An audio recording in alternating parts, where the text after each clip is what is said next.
Hello dear student, how are you? I hope again you all are very fine. और जैसा कि मैं कहा था आप लोगों से कि इस वीडियो में सिर्फ और सिर्फ न्यूमेरिकल की बातें करेंगे हम लोग। तो आज सिर्फ और सिर्फ हम न्यूमेरिकल की ही बातें करेंगे। लिखा हुआ है यहाँ पे न्यूमेरिकल्स। कल बताया था ना, फिजिक्स विदाउट न्यूमेरिकल कुछ भी नहीं है। एक बात और बताया था, फिजिक्स बदनाम हुआ न्यूमेरिकल तेरे लिए। तो अब फिजिक्स बदनाम नहीं करना है हम लोग को। आज के क्लास के बाद फिजिक्स को बदनाम नहीं करना है, बिल्कुल। ओके, अच्छा एक बात और बता दो आप लोगों को, जब आप इस वीडियो को देख रहे होंगे तो डेफिनेटली आपके पास पेन पेपर होनी चाहिए, ताकि हर एक क्वेश्चंस को आप लोग पहले खुद फॉलो करोगे, फिर मेरे सॉल्यूशन को देखोगे। और दूसरी चीज़, आपको हर क्वेश्चन में एक नई इन्फॉर्मेशन मिलेगी। ठीक है, हम लोग शुरू करते हैं। तो आज का पहला क्वेश्चन,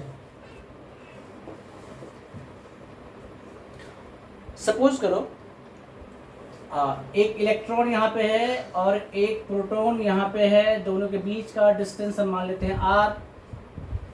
आपसे पूछा जाता है कि find the ratio of gravitational force to electrostatic force between electrons and protons. Question क्या है? Find the ratio of gravitational force to electrostatic force between electrons and protons separated by distance r। Okay, सारे जो parameters यहाँ पे हैं आपको known होता है। तो देखिए हम लोग फटाफट solution. Force due to gravitation, formula याद है हमें, g mass of electron into mass of protons upon r square. ये हमने कहाँ देखा था? क्लास 11th में। यस, बिल्कुल सही आप लोगों ने। एंड फोर्स ऑफ इलेक्ट्रोस्टैटिक्स क्या होगा? अभी हमने पढ़ा था कूलम्ब्स लॉ के according K charge of electron into charge of proton upon में r स्क्वायर। नाउ हमें करना क्या है यहाँ पे? Force due to gravity upon में फोर्स ड्यू टू इलेक्ट्रोस्टैटिक्स का रेशियो निकालना है हमें। तो देखेंगे हम लोग capital G mass of electron mass of protons upon में r square divided by K charge of electron into charge of protons upon में r स्क्वायर। बिल्कुल ऐसे फॉलो करना है आप लोगों को। r square cancel. बाकी देखिए सबका मीनिंग यूजुअल है। क्या करेंगे हम लोग? Capital G 6.67 into 10 power minus 11, याद होगा, it is universal gravitational constant. Next, mass of electron, बिल्कुल याद करने का चीज़ है, याद रख लें अभी से, 9.1 into 10 power minus 31 into mass of proton. एक बात और याद दिला दूँ, मास ऑफ प्रोटॉन को ही हम लोग 1 mu भी कहते हैं। It's value is 1.66 into 10 power minus 27 kg। Okay, उसके बाद क्या आएगा यहाँ पे? के का मतलब क्या हो जाएगा? 9 into 10 power 9। Then charge of electron कितना होता है? याद होगा आप लोगों को, 1.6 into 10 power minus 19। And again charge of proton कितना होता है? 1.6 इंटू 10 पावर माइनस 19 कूलम्ब। ठीक है, आ गया, काफ़ी इजी है। अब जब हम ऐसे कैलकुलेशंस कर रहे होते हैं तो हमें थोड़ा सा अप्रोक्सीमेशन लेके चलना चाहिए, ताकि हम आंसर जल्दी कर सकें। ध्यान रखना है, अगर ऑब्जेक्टिव क्वेश्चन कर रहे हैं और वहाँ पे चॉइस काफ़ी पास है, then calculation should be very careful. Otherwise अभी हम सीख रहे हैं तो हम कर सकते हैं, थोड़ा रफ एंड टफ कर सकते हैं। क्या कर सकते हैं? देखो यहाँ पे फर्स्ट ऑफ ऑल देखें, 1.16 आप इसको मान सकते हो 64। हम यहाँ पे 4 से इसको काट सकते हैं। एग्जैक्ट मैं पहले बोल दिया हूँ, बिल्कुल एग्जैक्ट नहीं हो रहा है, हम थोड़ा सा अप्रोक्सीमेशन ले सकते हैं। यस, फिर देखिए हम लोग ये 9 और ये 9.1 कैंसिल कर सकते हैं, कोई दिक्कत नहीं है। ये 1.6 ये 1.6 कैंसिल हो सकता है, कोई दिक्कत नहीं है। तो अब आपको यहाँ पे क्या दिखेगा? आपको दिखेगा यहाँ पे it is equal to 4 into 10 का पावर, ऊपर कितना है? सारे का बेस सेम है। जब बेस सेम हो तो पावर ऐड कर देते हैं ड्यूरिंग मल्टीप्लिकेशन। यहाँ पे देखें हम लोग -11 -31 -27 अपॉन में 10 का पावर कितना आएगा नीचे 9 -19 -19 सॉल्व कर लो इसको। यह आएगा आपका 4 × 10 का पावर कितना -11 -31 आपका हो जाएगा 42 20 62 और 7 69 -69 अपॉन में 10 का पावर 9 -9 10 तो ये हो जाएगा आपका -29। यस सही बोल रहा हूँ, यस -29। जब इसको सॉल्व करेंगे हम लोग तो क्या मिलेगा हमें ये 4 × 10 रेज़ टू पावर -69 + 29 तो it is equal to 4 × 10 power सही कर रहा हूँ बिल्कुल सही -40। Okay approximate answer. अब इस क्वेश्चन का सिग्निफिकेंस क्या है? इसका सिग्निफिकेंस यहाँ पे ये है कि जब आप लोग देख रहे हो कि force due to gravitation and force of electrostatics का जो रेशियो हम लोग देख रहे हैं तो it is very very very small. अगर यहीं पे हमसे पूछा जाता कि electrostatic force to gravitational force का रेशियो क्या होगा तो आंसर क्या होता है ये 1/4 × 10 पावर 40। इसको हम लिख सकते हैं 2.5 × 10 पावर 39। देखो इसका एक सिग्निफिकेंस है काफ़ी इंपॉर्टेंट। हम लोग जानते हैं कि नेचर में 4 फंडामेंटल फोर्स होता था जिसमें एक था ग्रेविटेशनल फोर्स, दूसरा था आपका इलेक्ट्रोस्टैटिक फोर्स। तो gravitational force was the biggest force, देखो यहाँ पे, and electrostatic force is more stronger than that of gravitational force. ये बात यहाँ से हमने प्रूव कर दिया। ओके आई थिंक आपको इसमें दिक्कत नहीं आई होगी। तो हम लोग नेक्स्ट क्वेश्चन की तरफ चलेंगे आगे।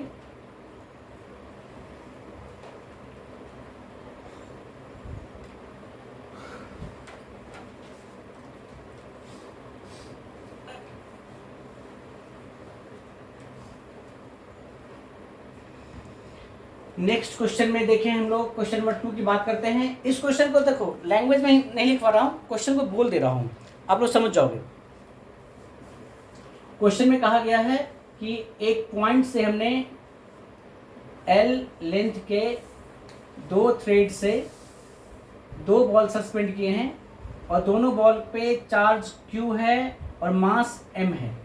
दोनों बॉल का चार्ज Q है और मास M है। ओके और दोनों ये जो स्ट्रिंग है इसकी लेंथ L है, या ये भी L मान सकते हो। और ये भी कहा कि आपको ये जो वर्टिकल लाइन है इससे ये स्ट्रिंग एंगल बनाया थीटा और ये भी एंगल बनाया थीटा। अगर सिचुएशन ये है तो आपको यहाँ पे प्रूफ करना है, प्रूफ दैट क्या चीज Q² हमें यहाँ पे प्रूफ करना है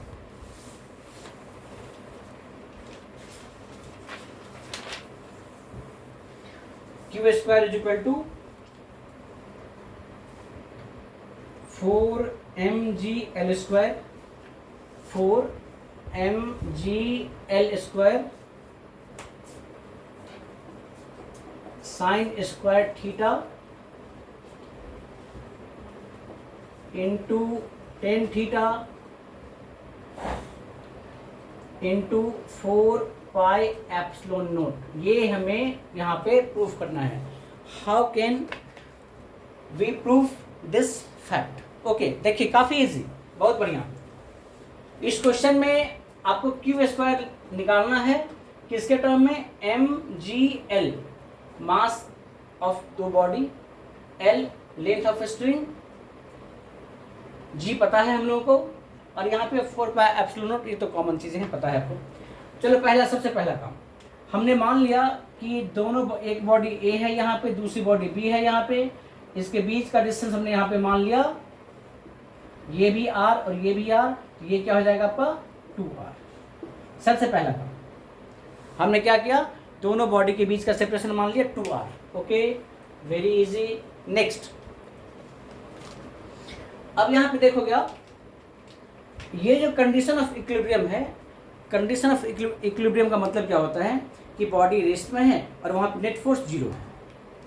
तो कैसे कैसे यहाँ पे कौन कौन सा फोर्स लग रहा है आप गौर से देखेंगे. अगर हम पॉइंट ए की बात कर रहे हैं तो यहाँ पे एक फोर्स तो बॉडी का वेट काम करेगा जिसको mg से रिप्रेजेंट करते हैं, और दूसरा फोर्स यहाँ पे ए को बी रिपेल कर रहा होगा, तो रिपल्सन फोर्स यहाँ पे ऐसे लग रहा होगा जिसको हम लोग Fe कह सकते हैं.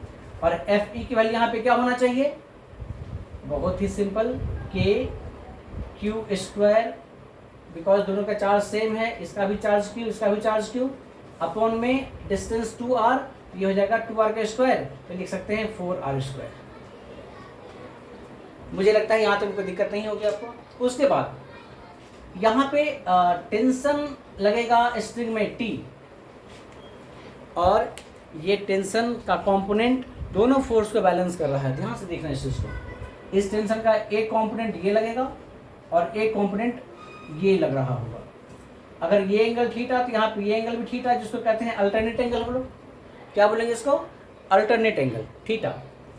तो इस टेंशन का कंपोनेंट ऊपर क्या हो जाएगा, टी कॉस थीटा, और ये क्या हो जाएगा, टी साइन थीटा. एक बात याद रखना आप लोग, जब कभी किसी वेक्टर का कंपोनेंट लेते हैं तो जिस एक्सिस के साथ एंगल गिवन हो उधर का कंपोनेंट कॉस के फॉर्म में होता है. ये एक बात क्लास 11th के बच्चे भी जान रहे होते हैं. आप लोग याद रख लो इस चीज़ को. किसी भी वेक्टर क्वांटिटी का जब कंपोनेंट लेंगे with the axis where angle is given, वहाँ का कंपोनेंट हमेशा कॉस के फॉर्म में होगा. तो हमने यहाँ पे देखा टी कॉस थीटा, यहाँ पे एंगल गिवन है ना, टी कॉस थीटा. ओके, अब क्या देखोगे आप यहाँ पे,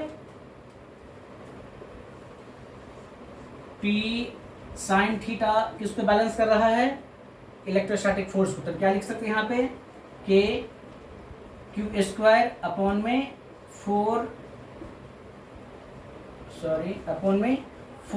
स्क्वायर. ठीक है, और दूसरा इसको इक्वेशन फर्स्ट मान लेते हैं, और दूसरा यहाँ पे टी कॉस थीटा किसको बैलेंस कर रहा है, तो वेट को. देखते हो टी कॉस थीटा ऊपर लग रहा है, वर्टिकल अपवर्ड, वेट डाउनवर्ड, तो it is equal to mg. ये इक्वेशन सेकेंड है, नीचे जगह है जगह. जब हम लोग यहाँ पे इक्वेशन फर्स्ट बाय सेकेंड करेंगे तो क्या मिलेगा हमें, देखो t से t cancel, sine theta by cos theta क्या मिल जाएगा हमें, tan theta, and tan theta equal to क्या हो जाएगा, ये हो जाएगा आपका के क्यू स्क्वायर अपॉन में 4r स्क्वायर mg. ओके, तो यहाँ से हमने क्या देखा कि Q square is equal to आ जाएगा हमारे पास 4r square mg tan theta upon में k. आप याद होगा k की वैल्यू क्या होती है, 1/4πε0. तो क्या हम लोग ये लिख सकते हैं, और करके Q square is equal to 4r square mg tan theta upon में 1/4πε0. तो ये हो जाएगा हमारा Q square is equal to, ये ऊपर भेज दो इसको, तो 16πε0 r square mg tan theta. मुझे लगता है यहाँ तक में कोई दिक्कत नहीं आई होगी आप लोगों को. सारी बातें वेरी क्लियर, बहुत आसान, और यहाँ तक का चीज़ हमने देख लिया. अब हमें यहाँ पे देखो क्या फर्क पड़ रहा है, इसमें कहीं r नहीं है और यहाँ हमारे पास एक टर्म r आ रहा है. r को रिप्लेस कर दो, बात खत्म. कैसे करेंगे रिप्लेस, यहाँ देखिए ये पॉइंट ऑफ सस्पेंशन O, इसको मान लेते हैं C. तो हम देखते हैं यहाँ पे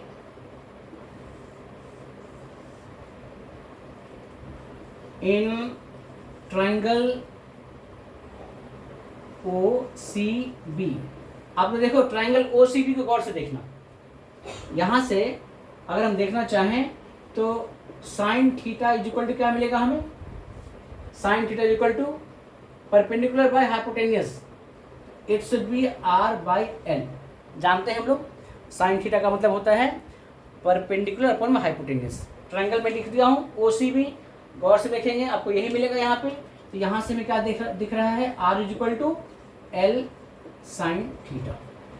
इसी आर को हमें यहाँ रिप्लेस करते हैं, तो क्या कर सकते हैं यहाँ पे, Q square is equal to 16 pi epsilon naught, और जहाँ आर स्क्वायर है वहाँ पे क्या लिखेंगे हम लोग, L square sine square theta. आगे क्या बचेगा, M G into tan theta. तो बच्चों देखो क्या ये हमने प्रूफ कर दिया, यही प्रूफ करना था ना, ध्यान से देखना एक बार। यहाँ पे 4 और ये 4, तो 4 इंटू 4 16 हो जाएगा, यहाँ पे हमने 16 ले आया, बाकी सारे टर्म्स वही हैं। तो इस तरीके से हम लोगों ने इस क्वेश्चन को भी सॉल्व किया। कोई कंफ्यूजन है? नो? Good, very good. आप लोग एक बार पूरा स्क्रीन देख लो आराम से, कंफ्यूजन हो तो वीडियो पॉज करके दोबारा देख लेना। चलो नेक्स्ट, वेरी गुड, बहुत बढ़िया। नेक्स्ट न्यूमेरिकल्स की बात करेंगे। मैं हमेशा बता रहा हूँ आप लोगों को कि मेरे हर क्वेश्चंस में आपको कुछ न कुछ नई बातें जरूर मिलेगा।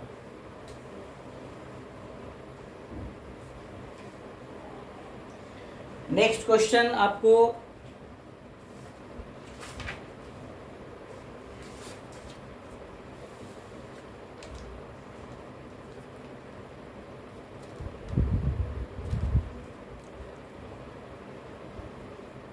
देखो काफी इजी और काफी कॉमन क्वेश्चन है।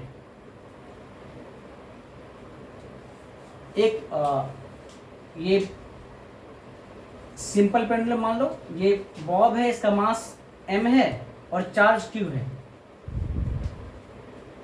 मास m, चार्ज q, इस स्ट्रिंग का लेंथ हम मान लेते हैं l, और यहाँ पे हमने एक हॉरिजॉन्टल इलेक्ट्रिक फील्ड मेंटेन किया E। हमने यहाँ पे एक हॉरिजॉन्टल इलेक्ट्रिक फील्ड मेंटेन किया E।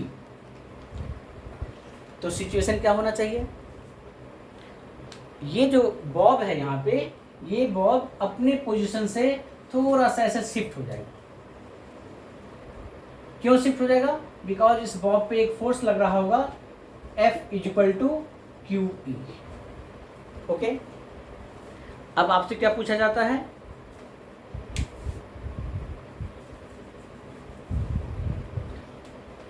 फर्स्ट चीज पूछा जाता है angle made by thread with vertical, और दूसरा चीज tension in the thread.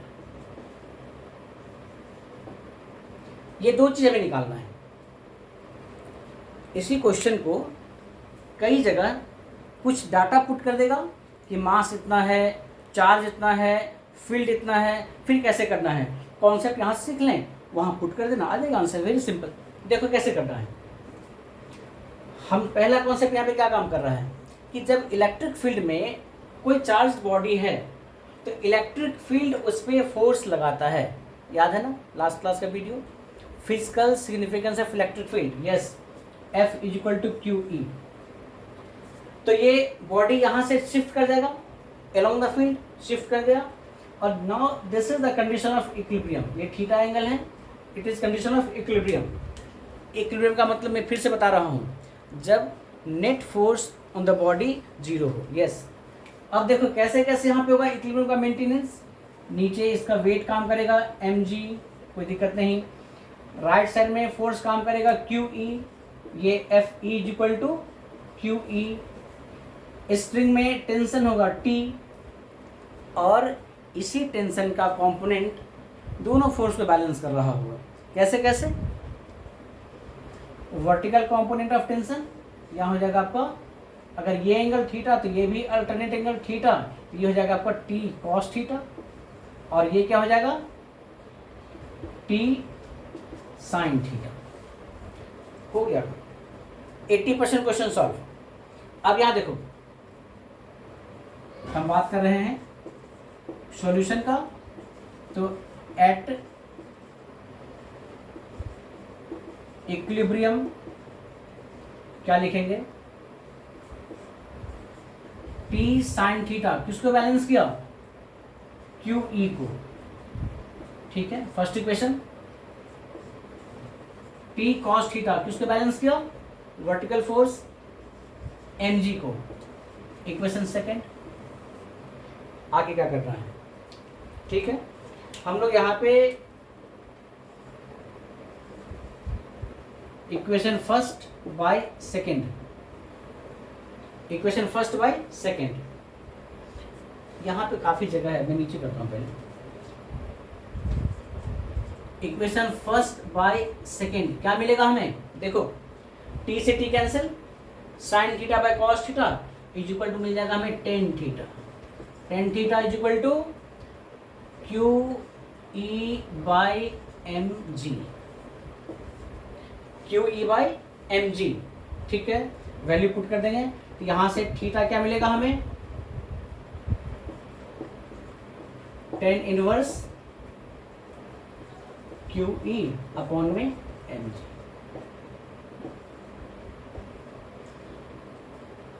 Generally NEET वाले बच्चे कहते हैं कि सर इसको कैसे सॉल्व करेंगे? बहुत इजी। आप देखना क्वेश्चन में कुछ ऐसा लिखा होगा, डाटा ऐसा होगा कि ये कट पीट के या तो 1 आ गया, अगर ये 1 आ गया इसका मतलब क्या हो जाएगा? Tan theta is equal to 1, तो 1 अगर है तो एंगल क्या होना चाहिए?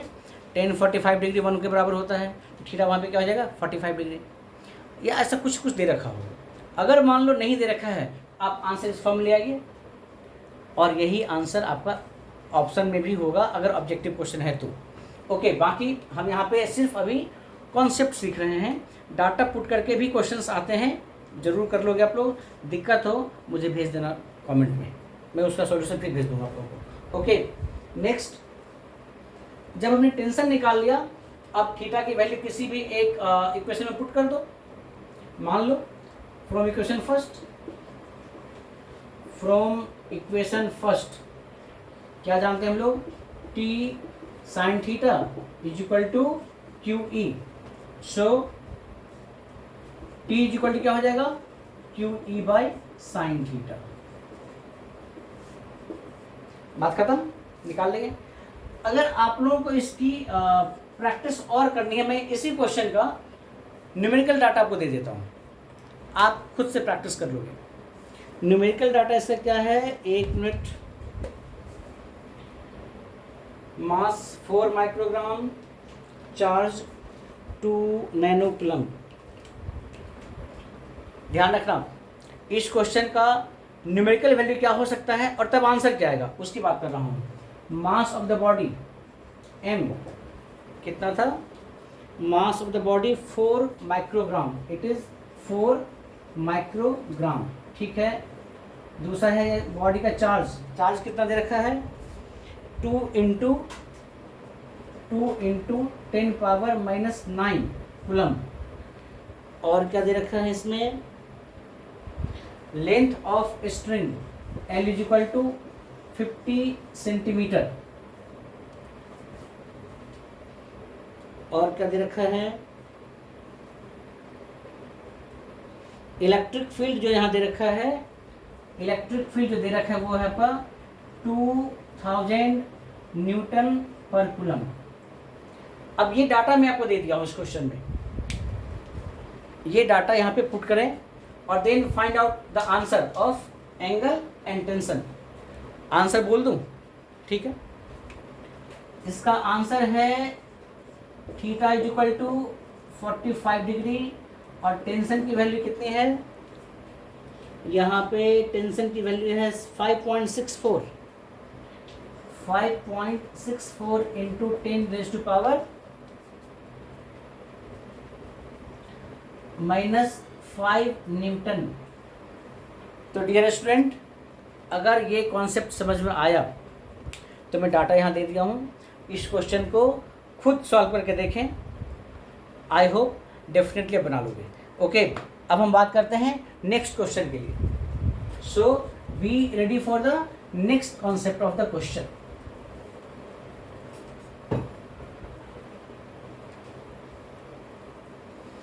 मैं बोला था आप लोगों से कि इस वीडियो में सिर्फ और सिर्फ बात करेंगे किसका, न्यूमेरिकल का। तो अब ध्यान से पूरी वीडियो अंत तक देखेंगे।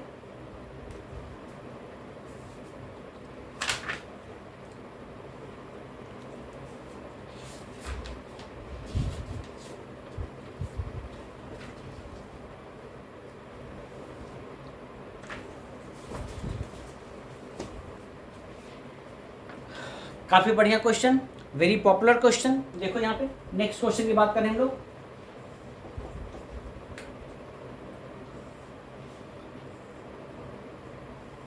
ये एक स्क्वायर है, स्क्वायर का ए बी सी और यहाँ पे डी, और स्क्वायर का साइड हम मान लेते हैं स्मॉल ए। अगर स्क्वायर के चारों कॉर्नर पे आइडेंटिकल चार्ज हम मान लेते हैं, यहाँ पे चार्ज Q, यहाँ का चार्ज Q, यहाँ का चार्ज भी Q और यहाँ का चार्ज भी Q। क्वेश्चन पूछा जाता है जनरली आपसे कि find the net force on any one charge at the corner of square given. क्या पूछा गया आपसे?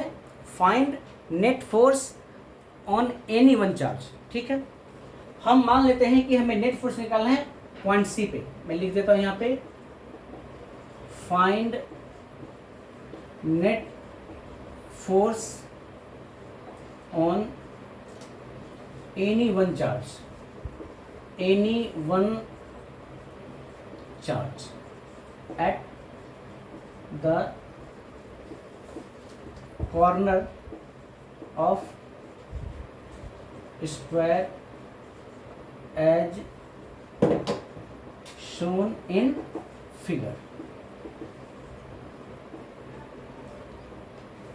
कोई दिक्कत नहीं, आगे चले देखें हम लोग। अब हमें यहाँ पे क्या क्या पता है, चार्ज की मैग्नीट्यूड पता है सारा, और स्क्वायर का डायमेंशन पता है कि side of each side of square is A. ठीक है, we have to find net force at point C. देखना यहाँ पे ध्यान से, इस सी पे डी सी को क्या करेगा, रिपेल कर रहा होगा, तो force on C due to D. ठीक है, बी क्या करेगा, सी को रिपेल करेगा, it is force on C due to B. और ए क्या करेगा, ध्यान से करना है, तो ए भी क्या करेगा, सी को रिपेल करेगा, because all charges are identical. ठीक है, तो it is force on C due to A. Okay, अब हम देखते हैं यहाँ पे force on C due to D कितना होना चाहिए, C D by using Coulomb's law. Yes, K Q1 into Q2, तो Q स्क्वायर अपॉन में दोनों के बीच का डिस्टेंस A है यहाँ पे, बाय ए स्क्वायर। ठीक है, कोई दिक्कत नहीं। फिर हम बात करेंगे फोर्स ऑन, ये हमने निकाल लिया FCD। अब बात करें FCB का, force on C due to B। देखें यहाँ पे ये C है और ये B है, C और B के बीच का डिस्टेंस फिर से A है, तो देखेंगे हम लोग it is K Q square upon में A स्क्वायर। अब गौर से देखो आप एक चीज़, तो क्या ये दोनों फोर्स सेम है? और अगर दोनों फोर्स सेम है तो क्या दोनों को हम F मान लें? मान सकते हैं, ये भी F और ये भी F। हमने एज्यूम कर लिया, मान लिया, कैलकुलेशन ईजी हो जाएगा हमारा। तब सिमिलरली अब बात करें force on C due to A। गौर से देखना, AC क्या हो जाएगा, स्क्वायर का हाइपोटेनियस। तो स्क्वायर का हाइपोटेनियस क्या होता है, by using Pythagoras, AD square plus DC square is equal to AC square. Put कर दो यहाँ पे, तो ये आ जाएगा आपका A √2, a√2। यहाँ पे देखिए हम लोग, तो के F C is equal to K Q square upon में a√2 का स्क्वायर। तो क्या हो जाएगा ये, के क्यू स्क्वायर अपॉन में 2a स्क्वायर। और अगर इसको हमने f माना है तो गौर से देखो, क्या ये f/2 हो जाएगा? बिल्कुल हो जाएगा, कहीं कोई धोखा नहीं इसमें। अब आप ये बताओ बड़े आराम से ध्यान से कि पॉइंट सी पे कितने फोर्स काम कर रहे हैं? 1 2 3 फोर्स काम कर रहे हैं। रिजल्टेंट फोर्स कैसे निकालते हैं हम लोग? याद कीजिए, प्रिंसिपल ऑफ सुपरपोजिशन। क्या बताया गया था वहाँ पे? अगर एक पॉइंट पे मल्टीपल फोर्स काम कर रहा हो तो नेट फोर्स कैसे निकालना है? तो सारे इंडिविजुअल फोर्सेस का वेक्टर सम करना है। We have to do vector sum of all individual forces. कैसे? देखो यहाँ पे सबसे पहला काम हम लोग क्या करते हैं, एफ सी बी जो है और एफ सी डी, इसका resultant F C B plus F C D is equal to F1 हम यहाँ मान लेते हैं। यहाँ से F1 का मैग्नीट्यूड क्या हो जाएगा? मैग्नीट्यूड की बात कर रहे हैं तो इट इज, याद है ना रिजल्टेंट की मैग्नीट्यूड कैसे निकालते थे?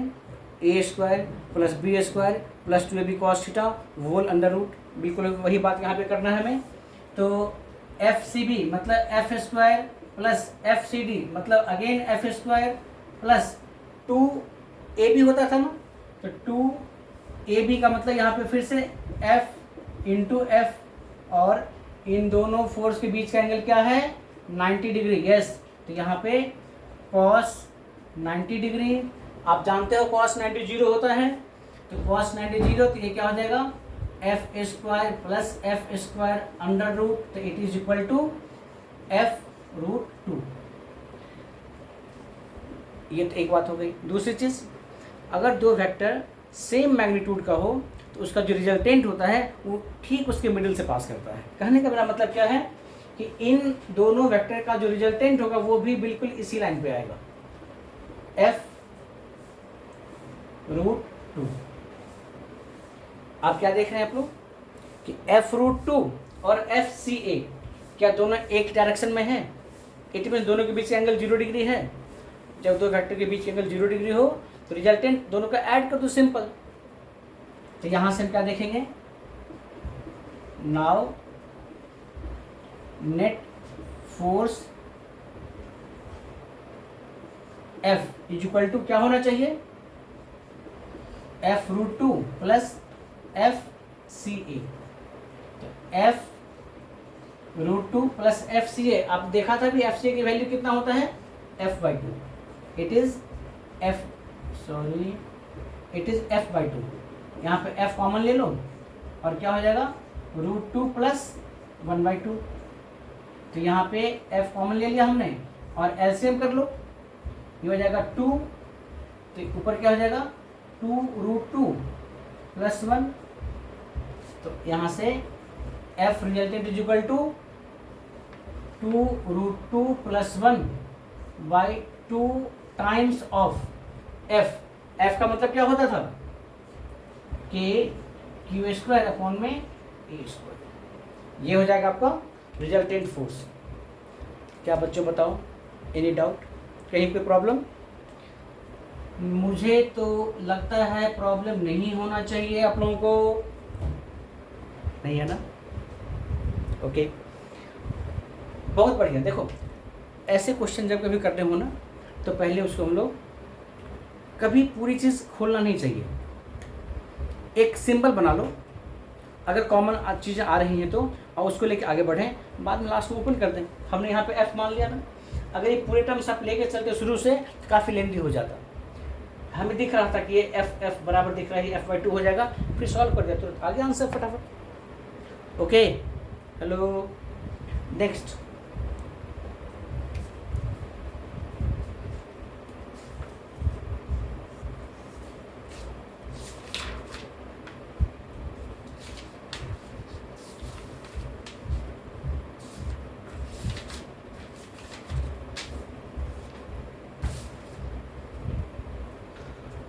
अगला क्वेश्चन बहुत बढ़िया, धमाकेदार। देखो यहाँ पे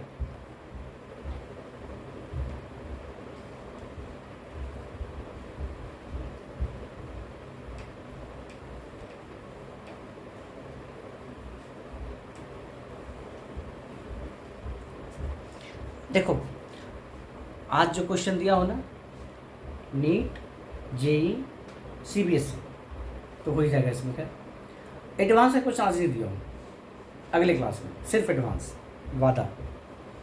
यहाँ देखिए हम लोग, आई थिंक आज का सर लास्ट क्वेश्चन कर देता हूँ, काफ़ी लंबा वीडियो बन चुका है ये। तो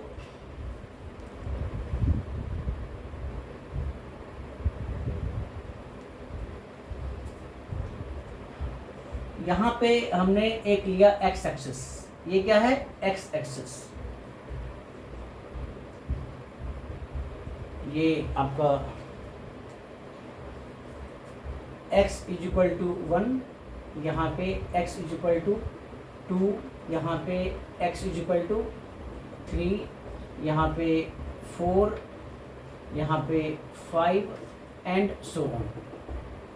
यहाँ पे चार्ज क्यू, यहाँ पे charge Q, charge Q, charge Q, charge Q, ऐसे क्यू एन।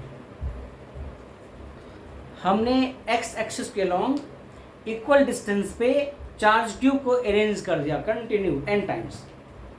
आपसे पूछा क्या जा रहा है, find the electric field at origin. Origin मतलब जहाँ x की वैल्यू 0 है, हमें इस पॉइंट पे निकालना है इलेक्ट्रिक फील्ड इंटेंसिटी की value. We have to find value of electric field intensity at the origin. आगे इलेक्ट्रिक फील्ड याद होगा आप लोगों को, due to single point charge electric field intensity का फॉर्मूला होता था E equal to K Q by R square. ठीक है, यहाँ देखो सॉल्यूशन की बात हम कर रहे हैं। ये भी Q, यहाँ से डिस्टेंस 1, ये भी Q डिस्टेंस 2, ये भी Q डिस्टेंस 3, ये भी Q distance 4।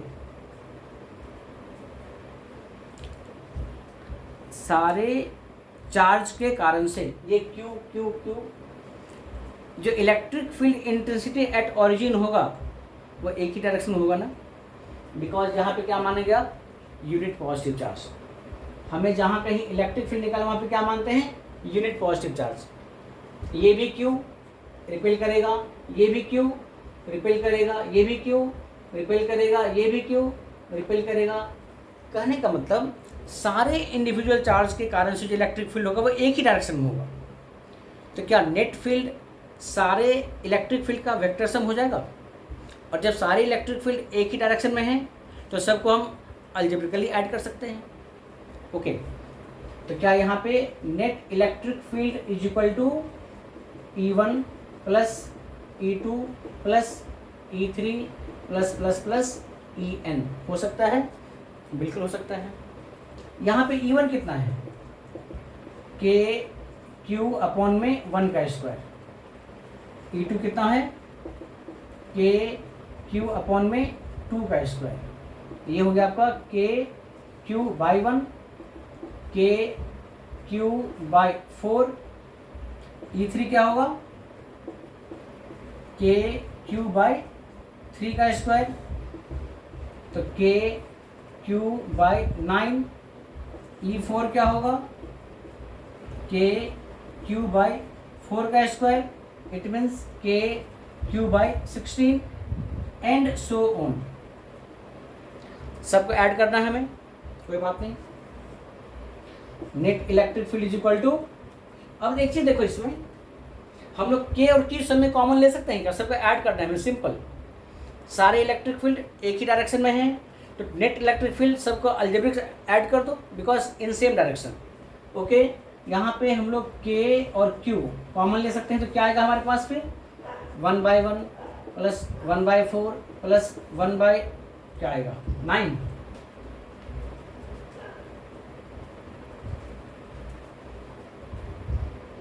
1/9 plus 1/16 and so on.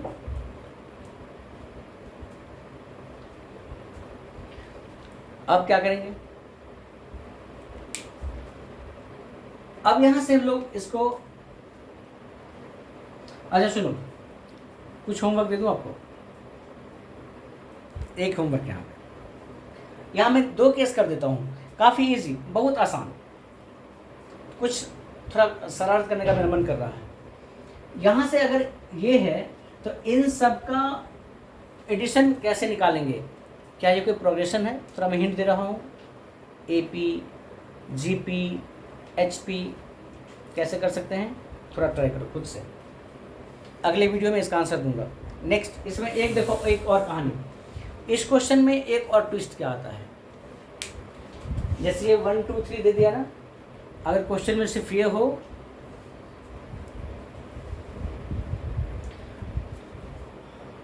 ये आपका 1 बिल्कुल ठीक है, ये 2, ये कर दिया मैं 4, ये कर दिया मैं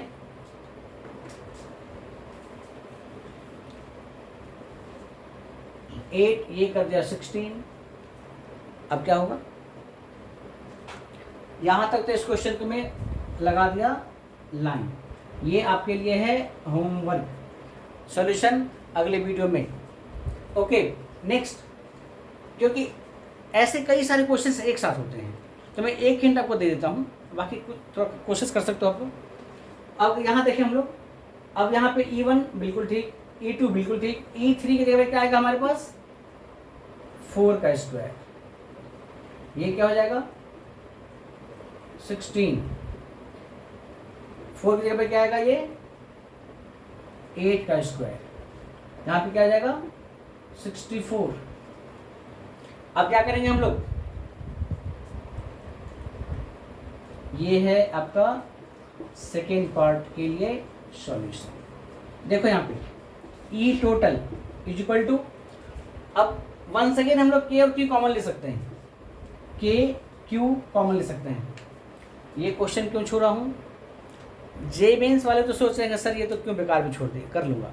नीट वाले के मैंने थोड़ा सा घबराहट आएगा, थोड़ा सा आपको ही स्ट्रॉन्ग करना है, हमें थोड़ा सा काम खुद पे घर पे भी कीजिए। और यहाँ मैं थोड़ा हिंट आपको दे दूँगा अभी, इसमें क्या करना है हमें, के क्यू कॉमन लेके बाहर, यहाँ पे क्या आएगा 1/1 plus 1/4 plus 1/16 plus 1/64 and so on. देखो ऊपर में 1/4, 1/9, 1/16 ऐसे चल रहा था, यहाँ पे 1/4 प्लस 1/16 प्लस 1/64 ये ऐसे चल रहा है, ये भी एक प्रोग्रेशन है। ये कौन सा प्रोग्रेशन है, इसको बोलते हैं हम लोग जीपी, जियोमेट्रिक प्रोग्रेशन।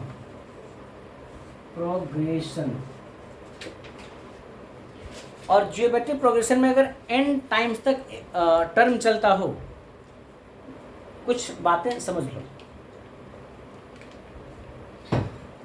जिसको हमें ऐड करना है ये होता है आपका फर्स्ट टर्म। क्या होता है ये फर्स्ट टर्म, हमें काम पड़ेगा दूसरा क्या चीज, कॉमन रेशियो। कॉमन रेशियो का मतलब क्या होता है, ये सॉल्यूशन का पार्ट समझा रहा हूँ, ये सॉल्यूशन का पार्ट नहीं है। इसमें से कोई 2 टर्म का रेशियो निकाल लो, किसी भी 2 टर्म का रेशियो निकालेंगे हम लोग यहाँ पे, तो उसको हम लोग बोलते हैं कॉमन रेशियो। इसको जनरली R से रिप्रेजेंट करते हैं, और यहाँ पे आप देखोगे R की वैल्यू क्या आएगी 1/4। आप किसी 2 टर्म का रेशियो निकालोगे तो आपको R/4 मिलेगा, और ये फर्स्ट टर्म को हम यहाँ पे A से रिप्रेजेंट करते हैं। और उसके बाद जब हमें इसका सम चाहिए होगा तो टोटल सम ऑफ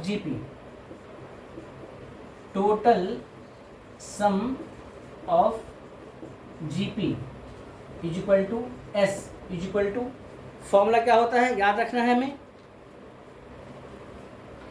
A/में 1 - R। क्या याद रखना है, ए अपॉन में 1 माइनस आर, जहाँ ए क्या है फर्स्ट टर्म, आर क्या है कॉमन रेशियो। तो ठीक है, अब यहाँ से हमें निकालना है, जगह है नीचे, ठीक है। तो हमें यहाँ निकालना है, यहाँ से शुरू करता हूँ, ई टोटल। तो यहाँ पे आप के और क्यू तो कॉमन ले लो। इसके बाद क्या करना है, जीपी का सम करना है। तो ए अपॉन में 1 माइनस आर, तो ए यहाँ पे क्या है 1 अपॉन में 1 माइनस आर, आर यहाँ पे क्या आया था हमारे पास 1/4, तो ये 1/4, तो क्या आ जाएगा ये के क्यू, और ये आ जाएगा आपका 1 अपॉन में 1 माइनस 1/4, तो ये 4 आपका एलसीएम आ जाएगा। तो 4 माइनस 1 ये हो जाएगा आपका के क्यू इंटू में ये 4 ऊपर जाएगा और नीचे क्या हो जाएगा 3। तो this is your answer.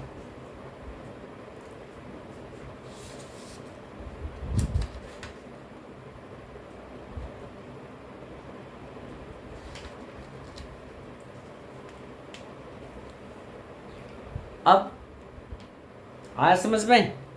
Hello, इसमें एक ट्विस्ट और दिखाऊं। अगर यहाँ पे ये कर दे कि एक चार्ज पॉजिटिव, मैं इस क्वेश्चन को थोड़ा और एडवांस बना दे रहा हूँ।